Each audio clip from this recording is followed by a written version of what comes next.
Okay, you guys, what is up? The King of Lightning is here today to do Shingeki no Kyojin / Attack on Titan episode 14 review. That is 1-4. Alright, so this episode of Attack on Titan, it's actually very simple, very straightforward. It's mainly the military corps taking place and Eren being, it's like we have a struggle between like completely different opposite views. We have the military police view that wants to simply execute Eren because they see him as a threat and they see that there is some discontent between the people. And we do see this early on in the episode where like there was like drawn out scenes, hand drawn out scenes of people that were in the inner wall, the wall I believe it's called the lane, and then there was people in the outer wall rows. And the ones in the wall rows, they thought that Eren was like a savior, that he would like, you know, that he's a hero. Where people in the inner wall, they saw him as a threat. And obviously, if you have these people in these two different walls, and they have two different views and two different mindsets, they're gonna butt heads, and that would cause obvious conflict. So, and the military police are using that as an excuse to say, you know what, die for humanity. On the other hand, we have Levi and Irvin and the boys, and basically it's like, yo, he's an asset to humanity. With him, we could take back Wall Maria, and that's it. Like literally, like that's it. It's like, yo, this should be obvious. He's a human that can go Titan. He took down Titans. We were able to save Tross because of him. Our first victory is because of him. We need him. This should be obvious. Now, what's very important to know is that what we do see is that we see, and by the way, like, no summary. I mean, the whole thing is that, of course, we see Eren, he's chained up, and then we have basically Pixis talking to Commander Irvin. Like, so Commander Pixis of the garrison is talking to Commander Irvin of the Survey Corps, and Pixis, he's like, I don't want Eren to die. Obviously, I know that he's a huge asset. We need him. But the problem is that there are too many members in the garrison who are horrified of Eren. They are absolutely horrified. That's number one.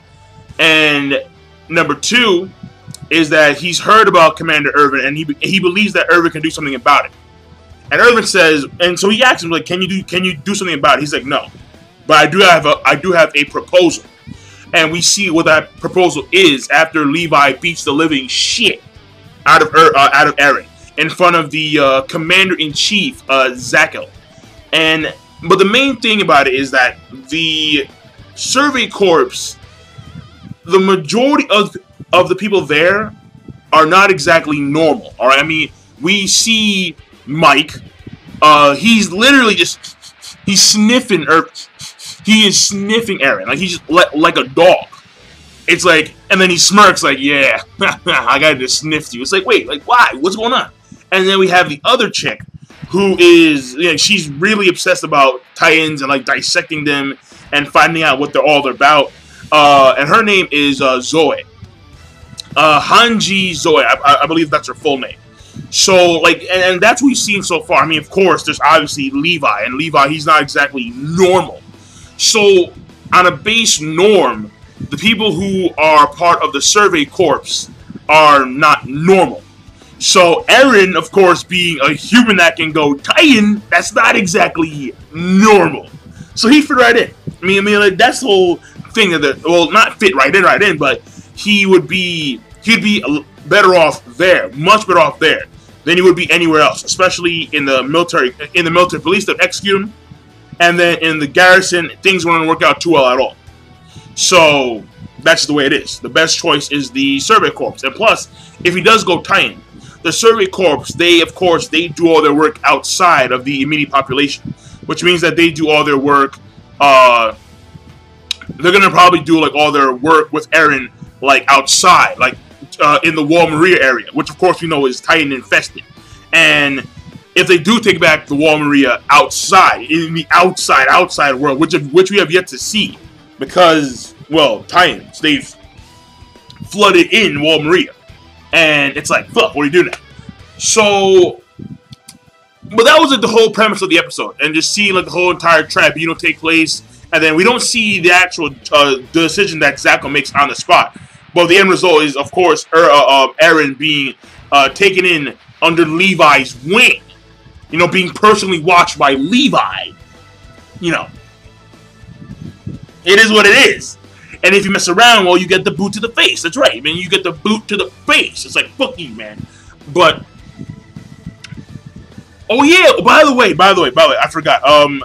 The new opening. So let me just deviate real quick, alright? I'll deviate. The new opening I think it's cool. But the animation does seem like very sporadic when it comes to like the solo guitar scene. Like, and like this flashes everywhere. Like it's like what's happening? Like some people would literally have seizures watching this shit. Like I'm not joking. Like there's so much stuff going on while the guitar's playing and it's flash, flash, flash, flash, blood, Titan, bricks. It's like what the hell's going on? So the opening's cool. The animation scenes in the opening are actually pretty cool. It's just that it's very sporadic. It's a mindfuck. Oh, I'm like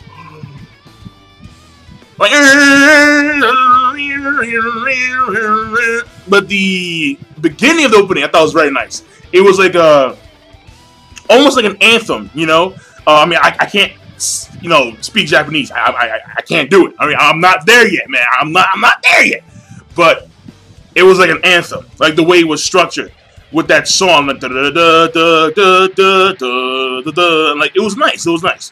So and then it goes on from there to like the rock and then kind of like a metal-esque. But overall, I thought it was pretty cool. I thought it was a pretty cool opening. Now, what I will say is that when it comes to the episode overall, pacing, we did get somewhere, obviously, because Eren is now out of jail. He's now, and he was from the get-go, he was underneath the military court the entire time. But he finally got out of jail, and he was finally tried, and then they have a decision, obviously. So there was a lot of story progression. We did get to hear the names and see new members of the Survey Corps, like Mike. Also, we finally found out who this chick was, or Zoe. When it came to the mind, and this is very important, to see the polar, to see the dramatic polar opposites when it comes to these groups.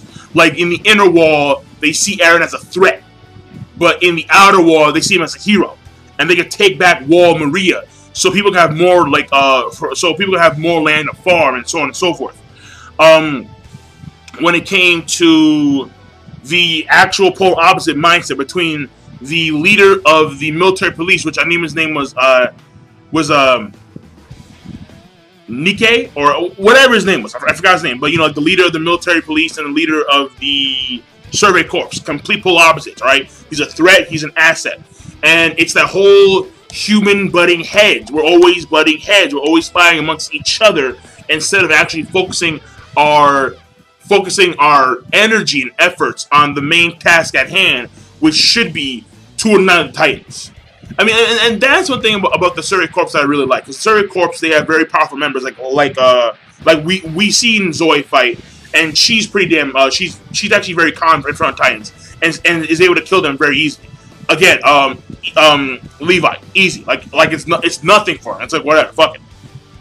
But the thing about it is that we have these guys who are very skilled at killing Titans, but then we see the polar opposite, and all the military police are rocking guns. It's like, wow, it's a complete opposite. We have Titan Slayers, and we have the military police, which I believe their task is to maintain peace and structure within the inner wall. So it's very unusual because we have the military police who are making decisions that are Titan related, but they themselves have obviously never seen a fucking Titan. And that's why Eren, when he was on his knees and he was speaking his mind, he was like, have you guys ever even seen a Titan? No, the fuck they have not. Hell no. So, like, it's a... I just find it very strange that you know, like that's the case. Like the garrison, they have all the right to say whatever they want to. The Survey Corps, obviously, but the military police. Fuck them. Like, these guys are pathetic. They're pussies. They suck. They're hiding in the inner walls. And again, the complete opposite from Erin's own mindset. Because Erin and Armin, what do these two want to do? They want to go out and they want to explore the world. They want to see these oceans. They want to see these lands of ice and fire. They want to see all this stuff. They don't want to be hiding these inner fucking walls. They said, fuck that. So, oh, and by the way, another polar opposite. Inner wall. People, they're obviously more well off. They're more aristocratic. They have more money. They have bigger houses. When it comes to the outside wall, the wall rose, not so much so. Smaller houses. People don't. They're not rocking top hats. They are not rocking the lens, like the one-eye lens bullshit. No, they're farmers.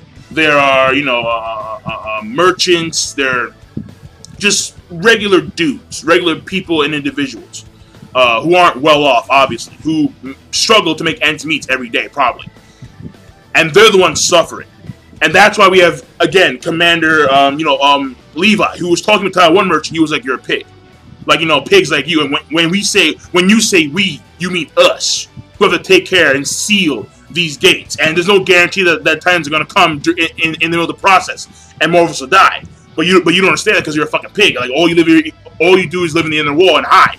So again, like, it's that whole thing. It's that whole process. So like, episode was actually so the episode did a good job of portraying the polar opposites, just where things are when it comes to the mindset of those who see Eren as a hero, who see him as an asset, who see him potentially saving, retaking Wall Maria, and then we have the polar opposite of he's a threat, he's an enemy, we gotta kill him, and so on and so forth. And that's just the way it is. So, very nice, very well done this episode. And aside from that, the episode, I mean, we do see Mikasa and Armin, and they're there. And I mean, the only role that Mikasa really plays is the fact that she has to talk to Zako and explain how, yeah, like, Eren, he did attack me when he went to Titan form, but he did save my life. But he did save my life prior to that, and on 2 occasions. So, Wallist. Here we go. All right, these religious fanatics, the Wallist, who believe that the wall. It was set from God. What the fuck? But you know what? I'm not surprised. Why? Because religion, that's what it is. A lot of people who believe in all type of religions they're fanatics, whether it be Islam, Judaism, Christianity. And the thing about it is that what you see in this episode, this Wallist is not a rational person. And that's very reminiscent and very accurate to a lot of religious people in modern day. They're not rational. Why? Because when you are a religious person and you have this ideology, you must throw away rationality. That's a problem. That's a problem. But apparently they didn't have a lot of power 5 years ago. But after that they started to gain a lot of power for some fucking reason. They started to gain a lot of influence. So it's kind of like you can compare it to like the growth of the church back in the day. Like, I think during the era of Rome, or I believe so. Maybe my history is off on that one. I'm not too sure. But like, it was the growth of Christianity and seeing more churches seeing Christianity be more influential in the human populace, and thus seeing more churches and so on and so forth. And then we see how apparently these Wallists, over the course of 5 years, have gained a lot of momentum for some reason. So, and that's truly unfortunate. Why? Ideology. And again, what happens? Ideology, it creates conflict. We have Armin talking to Mikasa about apparently it took them so long just to put cannons on top of the fucking wall because these goddamn Wallists. No, God, Jesus sent it there.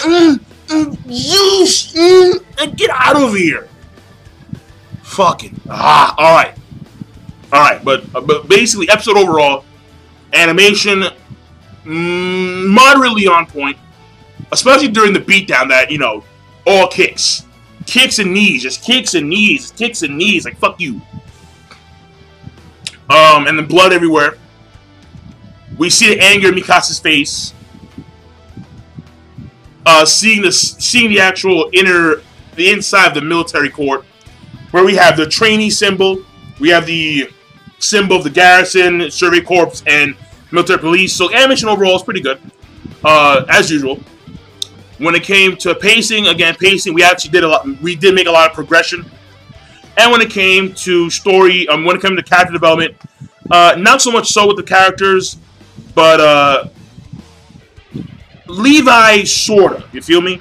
Levi sort of, and Irvin sort of. I mean, we don't really know what this guy's about yet, but we are getting somewhere. We are getting somewhere with him, and I mean, yeah, that's pretty much it. That's it. So yeah, so King of Lightning, overall rating, I'll give it a good. And I'm signing out. Peace. Have a nice day.